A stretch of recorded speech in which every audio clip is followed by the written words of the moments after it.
Neurological Healing Center, and we're going to be doing some more mind mapping. So please make what is it call it? Shelley? Okay, so write out any questions, and I'm happy to answer this. And I'm going to go through all the panels because for those of you who are tuning in for the first time, the mind map, specifically called the Visa Cause Mind Map for Healing Human Disconnect, is a process of healing from childhood wounds through the chaos and the defenses and the breakdowns of the here and now, and then morphing into a paradigm shift out of the whole mess and resetting boundaries and reconnecting to health, and therefore healing and having a better outcome for part two of your life. So starting with panel one of the roots of chakra, there are five of them, just so that you know the system. Five are physical abuse, and then we have emotional abuse, sexual abuse, neglect, and smothering. And so many people suffer from too many of these things in childhood. And what they do is they crack our lens of perception, and they create horrible reactions and horrible encodings.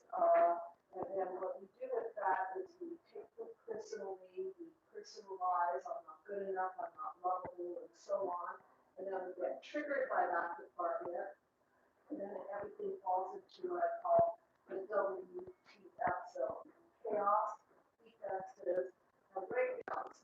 And once we process all of these horrific reactions and feelings of anger and hurt and frustration, we can come together in a better way, a more united way of reconfiguring ourselves, so to speak. And so panel 7, I think is panel, you notice my logo is on panel 7 because it's the coming together. It's the synergy panel. It's the paradigm shift panel. So I'm going to just make a little bit of painting here to symbolize how the haze from the past is now beginning to die down. Okay, so this is still a bit of the chaos from the past. And I want to just illustrate a little bit of that so that you can get a visual of, the darkness beginning to kind of dial down, if you will. And I just want to get some more of that on the canvas so that you can see that the chaos of the past is beginning to clear up.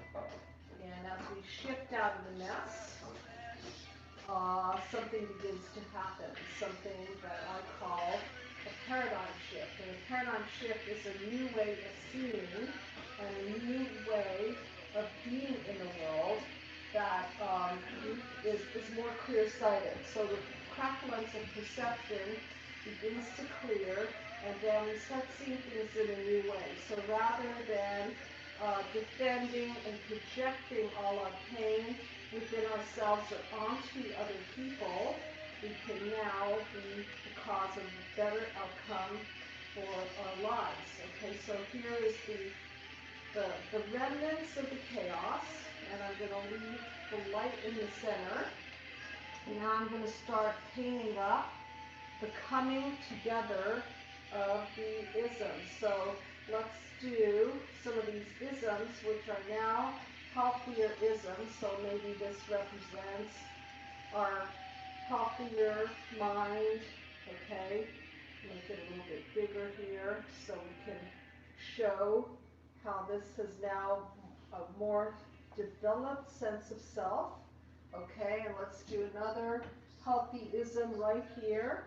And here is another healthyism, and you just represents your healthier body, better food choices, better exercise choices, just better choices in general. So everything's beginning to come together, and rather than these being those old defense mechanisms, They're now healthier aspects of the self coming together.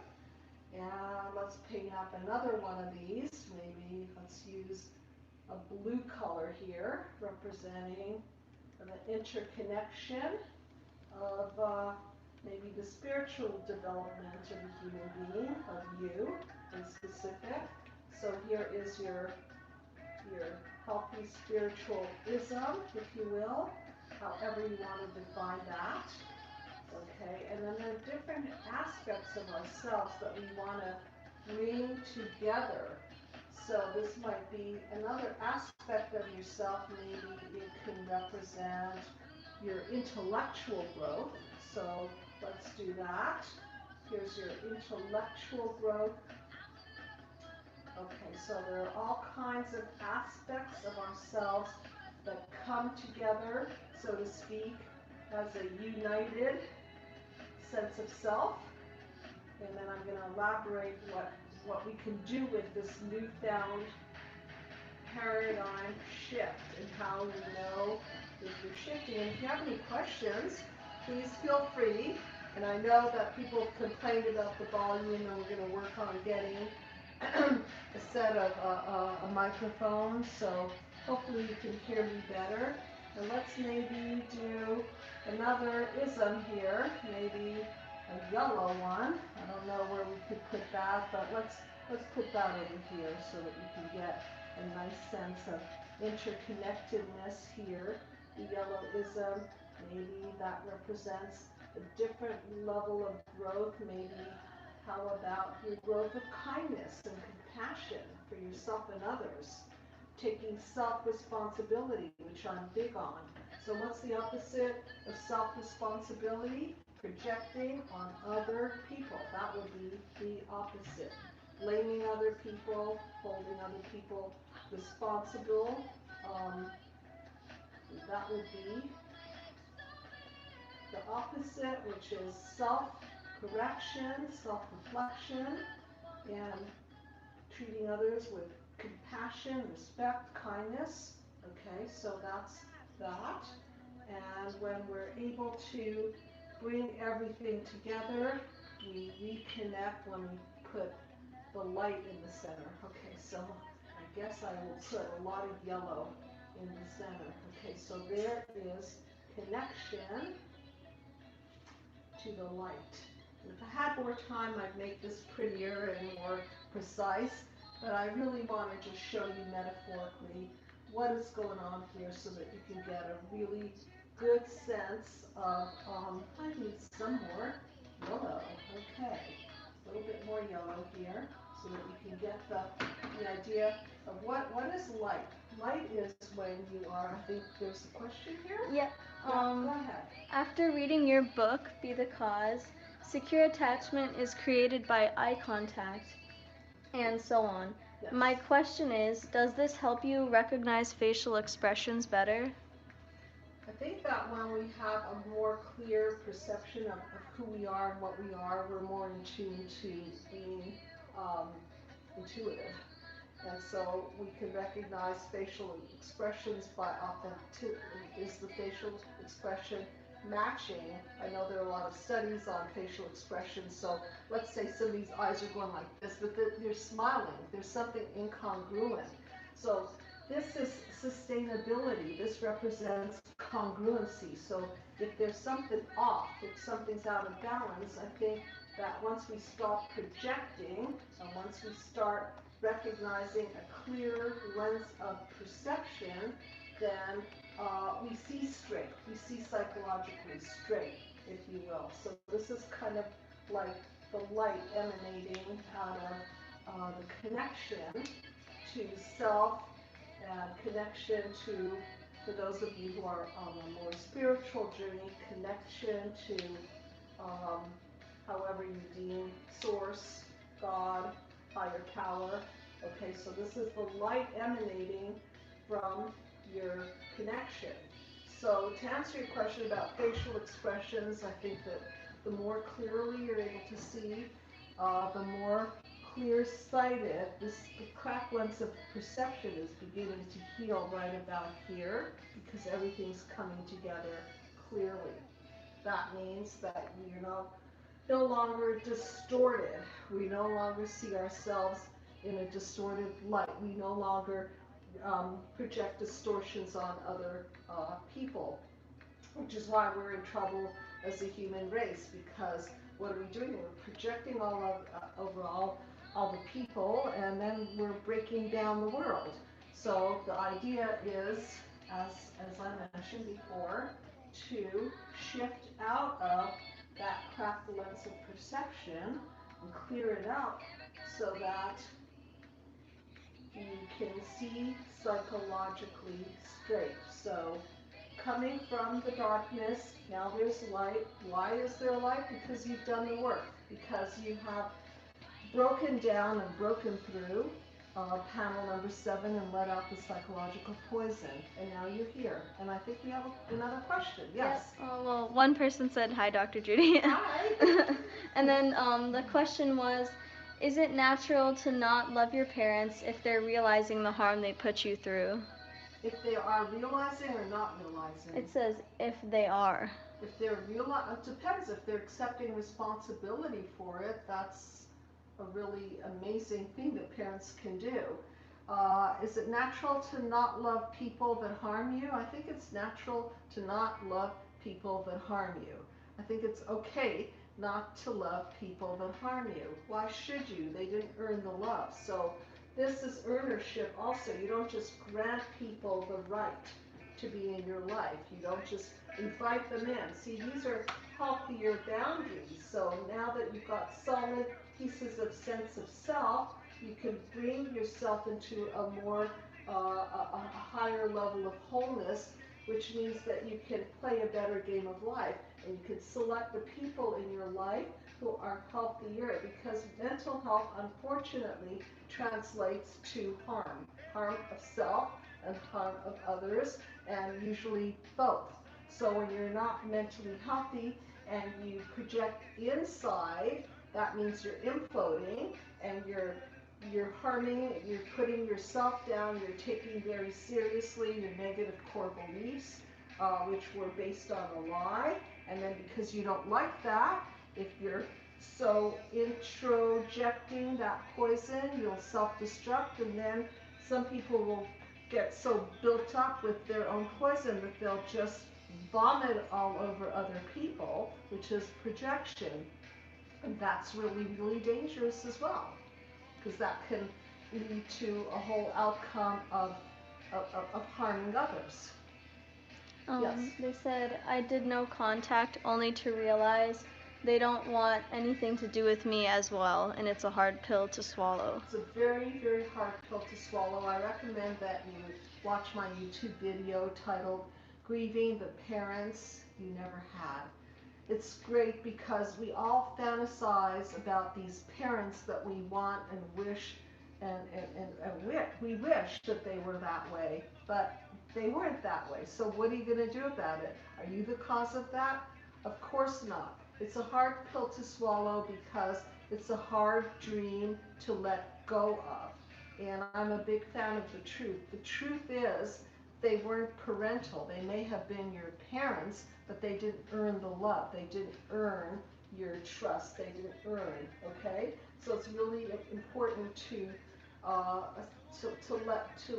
recognize the truth of who they were in your life. Maybe at best just an egg and sperm donor, and they gave you life, and now it's up to you to do something better with your life than they did for your life. Does that make sense to you? And you can respond with your comments. We have one more. Okay. When you are realizing yourself the harm that they put you through, is it natural to not love? It's natural, it's a defense mechanism to block out all love, because parents set the bar, and if your parents mistreated you, then you're going to think that the whole world is mistreating you, and you're actually going to look for signs of evidence that they're mistreating you. That's called projection. Projection onto other people, that they're harming you because they're not doing what you need them to do or want them to do. And so that creates a whole a new set of resentment based on projections onto other people. So tell me the question again. I want to make sure I answer it. When you are realizing the harm that they put you through, is it natural to not love? It's natural in defense to close down your heart. So is it natural? Yes, because we want to self-preserve. Is it healthy? Eventually we have to relearn to understand that not everyone is your mom and dad. Okay? Not everyone is going to harm you. Not everyone is going to reject you or abuse you or emotionally put you down or sexually violate you or abandon you. The world is very, very diverse. Not everyone is like your parents, but when the parents set the bar, we think so. So we close down our heart. We close the light down and the possibility of other people to connect to us, not because we're stupid, but because we want to protect ourselves and we don't want the harm to come our way. So what we could do about that is develop healthy boundaries and learn who to trust and when to trust, and also to be trustable. Because if you're not trustable, if you're a danger to self and others, then people will keep away from you if they're healthy because they don't want to invite that into your life.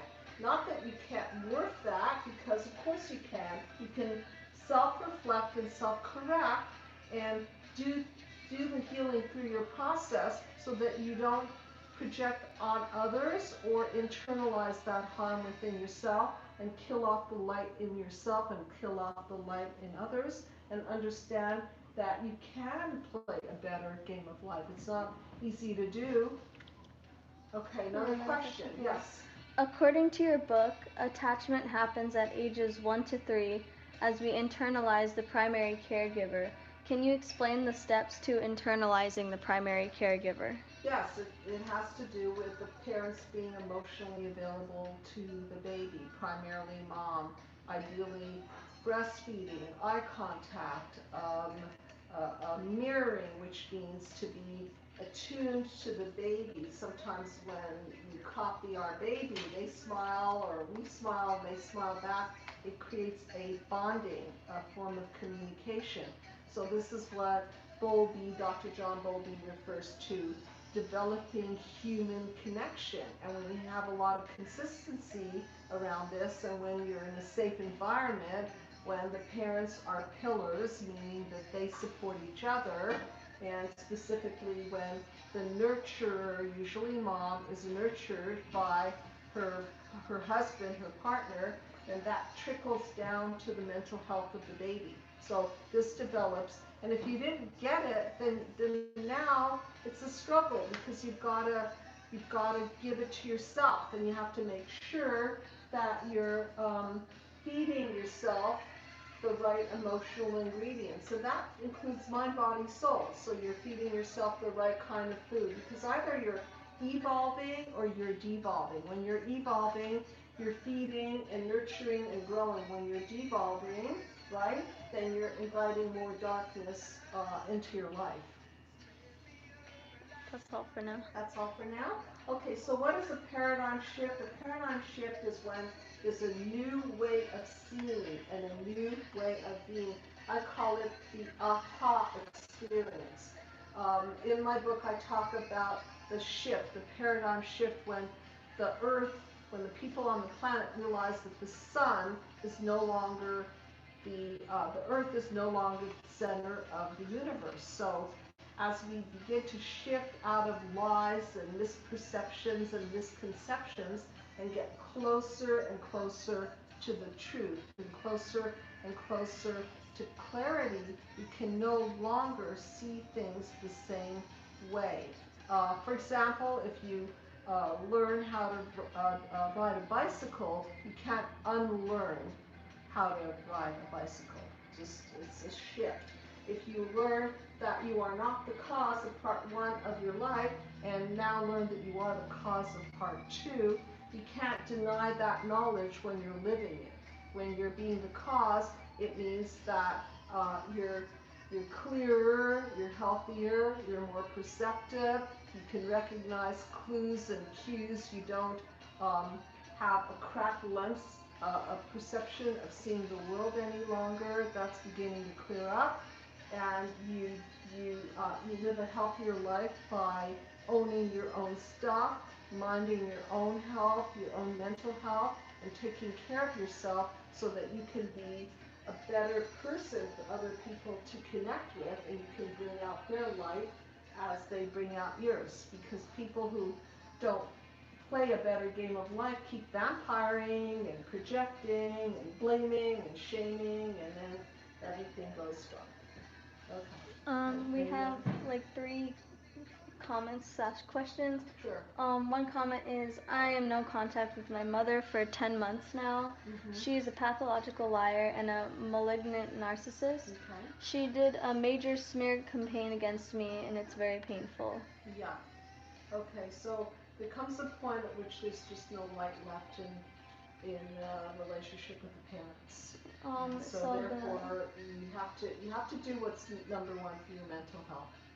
The next one is, could you just like sum up what you said about the internalizing steps for the primary caregiver? Because the person that asked the question, his internet went out. Oh, okay, So. yes. Okay, so in order to have everything come together, if you read a little bit more about John Bowlby or people who are object relations psychologists like Kernberg and Otto Kernberg, or Donald Winnicott, or Heinz Kohut, they talk about how the good enough mother gets inside of us. So if this is the inside of us, for example, then the different elements of our parents come internalized within us and give us a really great, solid sense of self. And if we don't get that, we have to build that. And how do we build that? We build that with knowledge and boundaries and better selections and better choices of people and better choices of how we treat ourselves and others. And it's only through healing ourselves that we're able to heal globally, which is a really big interest of mine. And for those of you who want the more global message, go to healingglobalDisconnect.com. I have a little blurb on there. It's kind of an underdeveloped site, but you'll see my big picture philosophy. It is impossible to heal as a human race when we're blaming and projecting on other people. It's impossible to heal as a human race when we're carrying lies and misperceptions of ourselves in the world within us, because we're going to either implode or explode as a human race, and it's all on us to play a better game of life. And on a global scale, this represents the coming together of a united humanity, meaning that if you're American or Chinese or Jewish or Muslim or Christian or any other religion, there's no reason to clash with other people. The message that I'm trying to disseminate here is to join the human race and to come together as a united humanity. And whoever you are, whatever your religion or your culture, use the light of what you're learning within that religion and culture to better yourself, to better humanity, and bring it to the human race rather than clash with the human race. Okay, thank you so much for joining me. Psychological Healing Center, where we do a lot of mind map therapy, one-on-one. We have offices in Beverly Hills and Sherman Oaks, and Skype therapy, phone therapy. And this is a system of healing. We've got a beautiful staff of people, and all of you are welcome to a free PDF of my books. So just ask and you shall receive. And if you're interested in taking this journey and shifting out of the mess and the pathology, please contact us, and I'll be happy to work with you personally or match you with one of the people on staff. Thanks for tuning in. Dr. Judy.